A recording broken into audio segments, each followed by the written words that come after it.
CBC रद्द झालं, 4 वर्ष आंदोलन केले, असेच पुढे 5-7 वर्ष आंदोलन करायची, म्हणजे नुसत्या आंदोलनातच वय निघून जाणार, त्यांना नोकऱ्यांचे अधिकारी होणार का वा? इथं आमचं टिकणार आरक्षण हक्काचं ओबीसीतलं, त्या आरक्षणाची आधी सुद्धा तुम्ही काढली, त्याच्याबद्दलची अंमलबजावणी आम्हाला पाहिजे, बाकीचं आम्हाला काही कळत नाही. नाही, पण हे टिकवणार असं कायद्याच्या चौकटीत असलं आरक्षण देणार आणि टिकवणार असं सरकारने सांगितलेलं आहे. अरे पण आम्हाला नाही ना पाहिजे ते, ज्या जमिनीचा 7/12 नाही तू कसं काय टिकणार?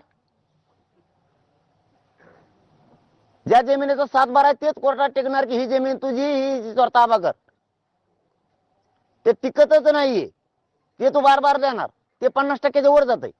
इंदिरा साहनीचं जजमेंट सांगतं 50%च्या वर आरक्षणात टिकत नाही.